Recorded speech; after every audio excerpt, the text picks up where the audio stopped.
Hello everybody. So today I'm just going to show you real quick a few tips that I have on keeping yourself safe from malware and spyware and adware and crapware and all that stuff, right? This happened to my dad earlier, which is kind of funny because I'm doing a whole bunch of malware analysis and research, and my own dad actually got infected earlier because what he did is he needed to convert Lotus Word profiles, which is an old um, word processor like Microsoft Word kind of, that's no longer made anymore. And he wanted to convert them to PDF or just be able to open them up because he doesn't have Lotus Word Pro since it's old and he has a newer computer now. And what he did is he looked up like LWP to PDF converter on Google, and he got this junk like this where it says like lotus1.software.informer.com. Um, and the sad part about this is a lot of the first few listings in Google can actually be uh, listings that lead to spyware and adware and what they call crapware, which is basically, in a nutshell, it's not necessarily illegal. It's not necessarily going to destroy your machine, but what it can do is it can slow down your computer and put ridiculous pop-up ads on it and track everything that you do in an attempt to get some advertising money for the authors. So it's still bad. In my book, it's not necessarily called malware, but I call it malware because nobody really wants that anyway.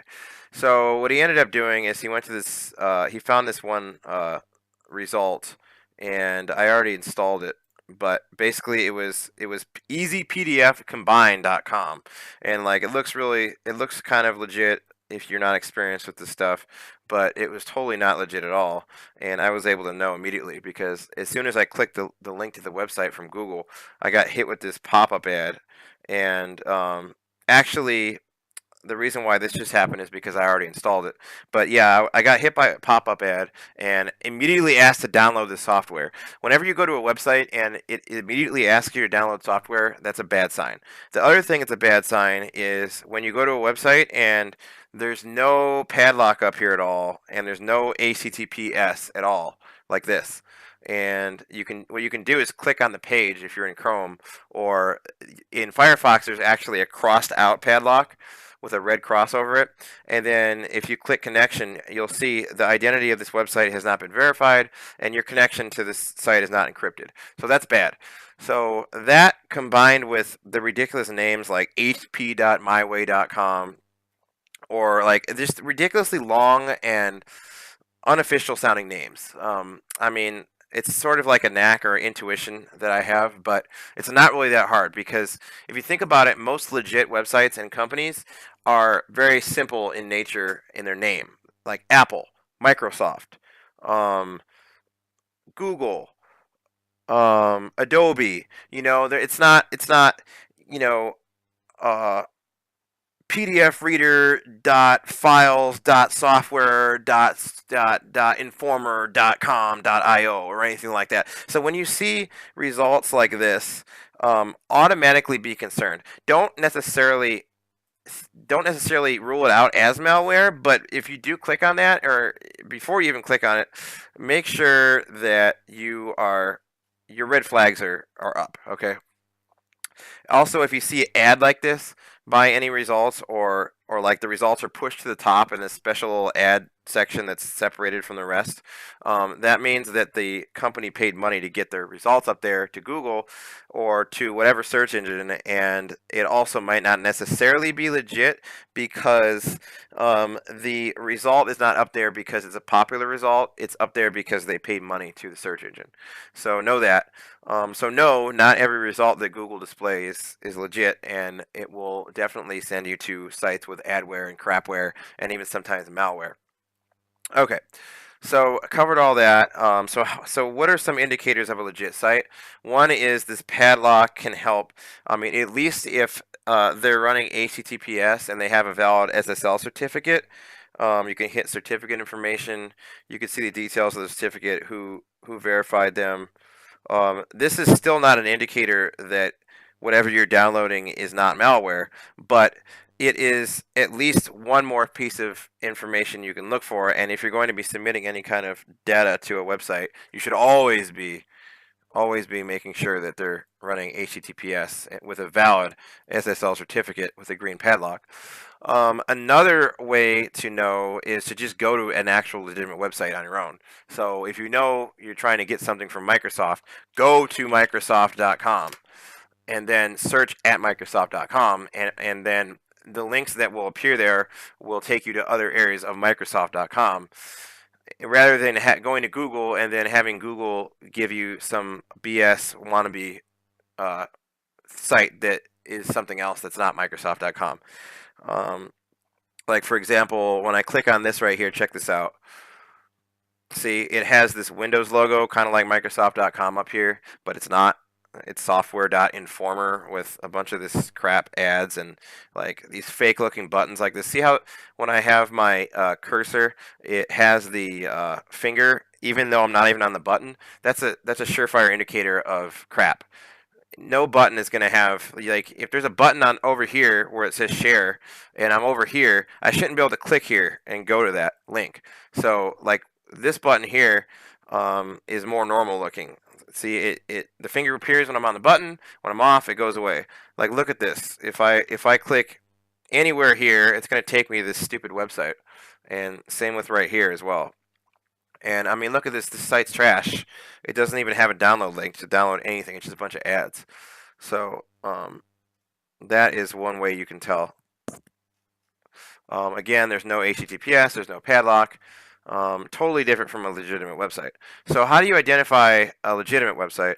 Well, in the case of this situation here, what I did is I went to, I can show you. I actually I found a search result, and when I hovered over the link to download, I saw down here, let me zoom in so I can show you a little closer, ftp.lotus.com. Well, I already knew that lotus.com was a legit website for Lotus, so that was easy to figure that out, that was most likely a legit file. If you're still not convinced, though, you can actually just go to the website. So you could actually type in lotus.com, and this redirects to IBM because IBM bought Lotus. So I knew that this was coming from a legit Lotus or IBM server at that point by going to lotus.com and seeing that happen. But you know, last ditch attempt. Another thing you can do is go to virustotal.com and upload the file. You can choose the file and just upload it, and it will check your file against like 60 different antiviruses and anti-malwares, and if none of them flag it, it's more than likely fine. But always trust your gut, though. I mean, if it's coming from Easy, PDF Combine, or Informer or whatever, then it's probably not legit. So what I did is I went ahead and downloaded that stupid thing that he installed, and I went ahead and installed it. And I'm just going to show you what ends up happening. This is why this is so hilarious. So after you install the so-called converter, what it does is it installs this annoying toolbar on your browser, and then all it does is it just has links to all these social media sites that just literally just take you to the website. So they think that they're trying to help you by doing that. And then it puts their annoying logo up here, and then it puts another search bar here that you don't even need. And then this is what's hilarious. So when you click convert files, this program doesn't even do any conversion at all. What it does is it actually sends you to a completely different website, probably owned by a completely different person. And this website may convert your actual file. So basically what my dad downloaded doesn't do anything at all. It just, all it does is it monitors his browsing traffic, because that's what this is going to do. I mean, this toolbar thing is going to monitor what you're browsing, and it's going to probably display ads and track what you're doing, so that way it can try to generate some kind of revenue. So that's the whole purpose in doing that. So as you can see down here, it's made by MindSpark Interactive Network Inc. I'm not even going to go look them up because I don't really care, but this is clearly not a PDF converter. And then when you click this button here, it just takes you to a different website.